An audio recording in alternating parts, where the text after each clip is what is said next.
Halo semuanya, sebelumnya perkenalkan nama saya Anggi Juliawati dengan NIM 6122410253. Di sini saya akan sedikit menjelaskan tentang etika berkomentar di media sosial, bijak sebelum mengetik. Sebelumnya, tujuan saya membuat video ini untuk memenuhi tugas literasi digital. Baik, langsung saja saksikan video ini. Baik, yang pertama yaitu latar belakang. Media sosial menjadi bagian penting dalam kehidupan mahasiswa. Namun, kebebasan berpendapat sering disalahgunakan untuk menyebar komentar negatif. Karena itu, penting untuk memahami dan menerapkan etika digital agar ruang maya tetap sehat dan sopan. Selanjutnya, pengertian etika berkomentar. Etika berkomentar adalah pedoman moral dalam menggunakan kebebasan berekspresi serta bertanggung jawab. Komentar yang baik tidak hanya soal bahasa, tapi juga mencerminkan kepribadian dan empati kita. Jadi, dalam konteks digital, etika berkomentar berarti menggunakan kebebasan berekspresi dengan penuh tanggung jawab, sopan, dan menghargai orang lain. Kebebasan berpendapat memang dijamin oleh undang-undang, tetapi kebebasan itu tidak boleh digunakan untuk merugikan atau menjatuhkan pihak lain. Menulis komentar yang baik bukan hanya soal tata bahasa, tetapi juga mencerminkan sikap, kepribadian, dan empati kita sebagai pengguna media digital yang cerdas. Dampak komentar negatif. Dampak komentar negatif terbagi menjadi 3. Yang pertama, terhadap individu.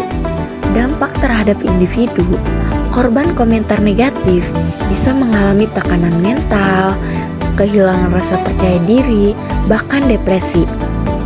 Yang kedua, dampak terhadap masyarakat.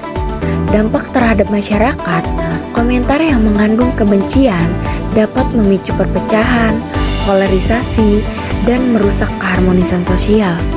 Dan yang ketiga, dampak terhadap pelaku. Orang yang menulis komentar buruk dapat terkena konsekuensi hukum.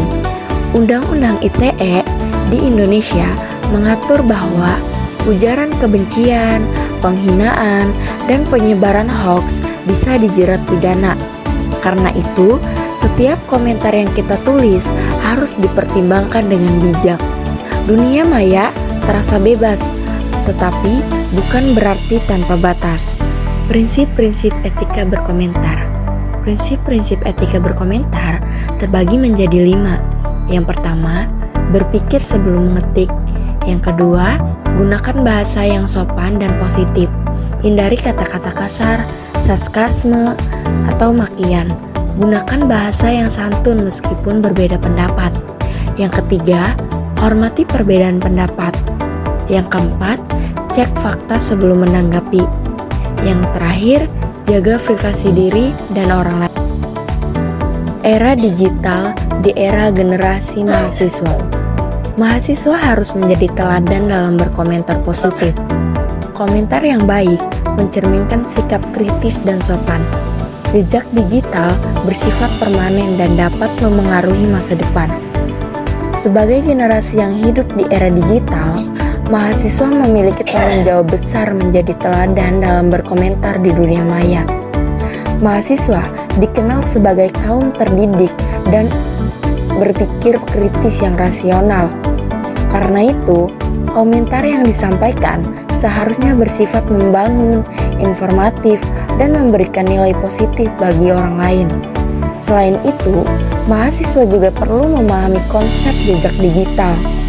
Setiap komentar yang diunggah akan meninggalkan rekam jejak yang bisa diakses kapan saja. Banyak kasus di mana seseorang gagal mendapatkan pekerjaan karena komentar lamanya di media sosial yang dianggap tidak pantas. Jadi, apa yang kita tulis di hari ini bisa berpengaruh pada masa depan. Yang terakhir, kesimpulan. Etika berkomentar di media sosial bukan hanya soal tata krama, tetapi juga tanggung jawab moral dan sosial. Dengan menerapkan prinsip sopan santun, berpikir sebelum mengetik, dan menghargai perbedaan, kita bisa menciptakan ruang digital yang sehat, aman, dan menyenangkan bagi semua orang. Mahasiswa dan generasi muda memiliki peran penting sebagai agen perubahan digital. Bijak dalam berkomentar berarti turut mengundang keharmonisan dunia maya sekaligus menunjukkan kecerdasan dalam bermedia. Baik, segitu saja penjelasan dari saya. Terima kasih.